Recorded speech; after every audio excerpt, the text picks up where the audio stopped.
Today is September the 4th, 2014, and we're here at the Rocky Shore Stormwater Pump Station. The goal of this project is to start on the hillside here, the little orange lath that you could see, and to come down there with a curtain wall, a flood wall, made out of PZ57 and a concrete cap. Across the road in this location, there will be a pair of floodgates, and then on this side, as well as that side, there will be a post, and then from there we will take off and we will bring the flood wall down and around the front of what will be the pump station, which is basically behind the crane there, and then we'll tie the flood wall into the railway embankment at that location. Hopefully in around 2 weeks we'll be closing this section of the road down to carry the flood wall curtain across the road. That way, when the floodgates are in and operational, we won't get any seepage from under the road, and we can make sure that it can hold the hydraulic head that it's designed for. So right over there right now, you see the excavator. The general contractor for this contract is Wendler Construction, and they've done a little excavating there just to expose the bedrock so we can get some better profiles for the work on that side. And like I say, in 2 weeks we'll be digging down these posts and cutting the wall, cutting the road, putting the beam and the sheeting in across here.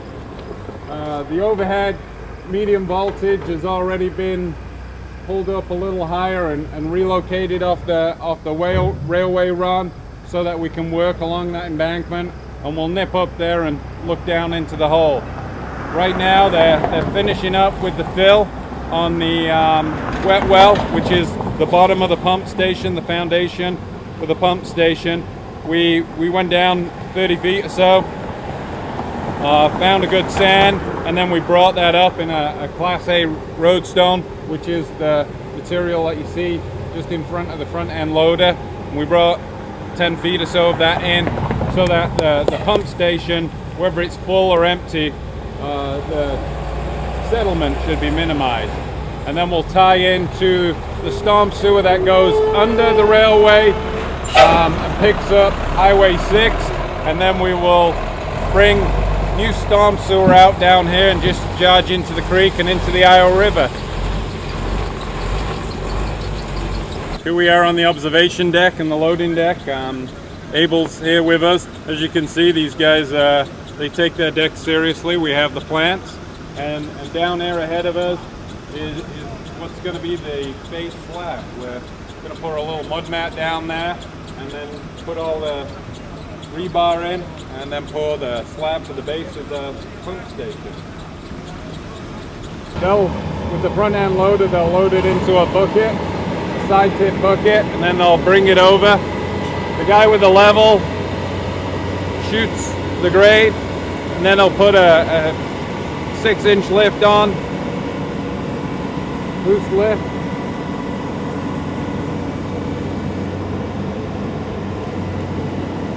Right now the moisture is optimum, so we can't actually go up to a 9-inch lift with the heavy roller that we've got down there, but because the load-in sequence, it makes it a lot easier to just put thinner and thin lifts in there and get it. I think our last compaction was 100%, which, you know, is pretty good for being in the bottom of a hole. You can see the side tip bucket coming up and over. The properties that you see in the back are the Iowa City properties on the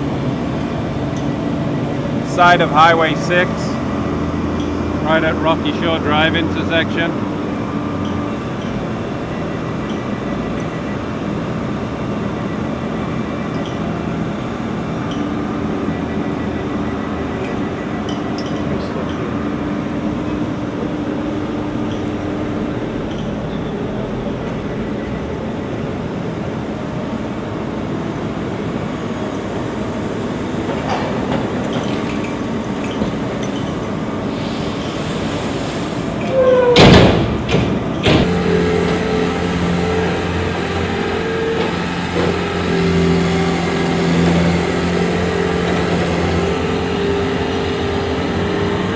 So we've been doing this now for a week.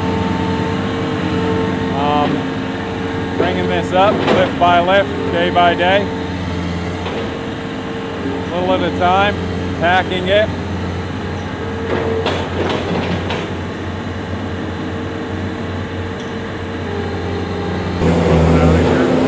And the water will come in from 2 culverts right behind where that gentleman's standing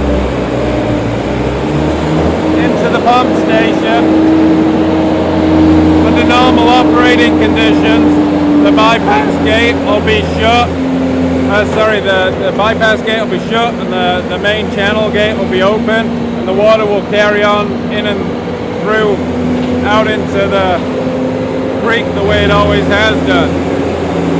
If the Iowa River raises above a certain elevation, you can shut the gate that connects the culverts and open the gate that goes into the wet well, and then the water will be pumped from the wet well over a wall and to the other side of the gate, and will be discharged at the higher level of the Iowa River.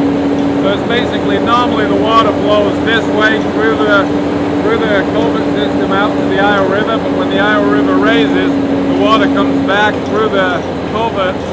So what we're doing here is we're putting a way of stopping that water coming back through, and we're building a pump station to pump it over that wall. So behind me is the intersection of Highway 6 and Rocky Shore Drive, and this area to this side is the area that we'll be protecting as part of this project. This used to be a stormwater gate system where if the Iowa River started backing up into this area and started flooding the highway, we would close these gates, and then we would have to station pumps all along here to pump over. And in fact, further on down the line, Coralville had to do the same thing, otherwise wherever the water comes in, we'll get there. What they've done is they've taken this railway and they've basically taken the railway bed and redone that with new elevation, put new sleepers in rails, raised that up. You can see the medium voltage electric coming through. That used to connect down here, but that's all been taken down. And then right in front of us is the main working stockyard for this project, and then the cofferdam excavation. You can see the little waterway that we've created around the outside of the sheet piling for when we get a rain event to come around there.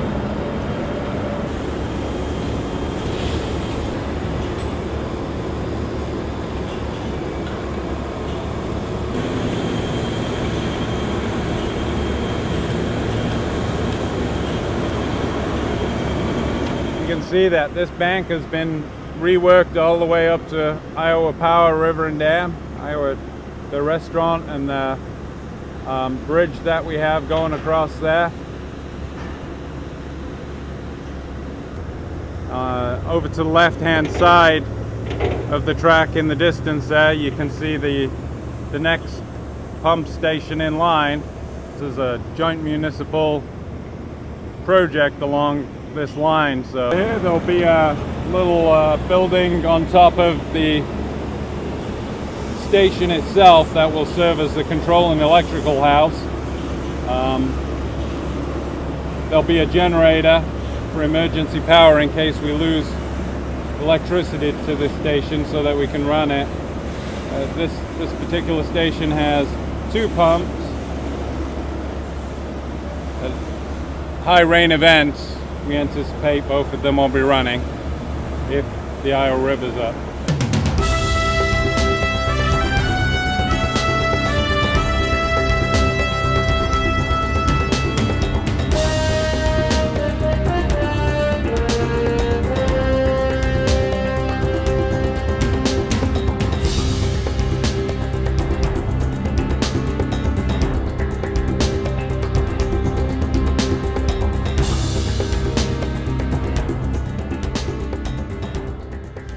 You're watching City Channel 4. On TV, online, on demand, on Facebook, and now on the go on your mobile device.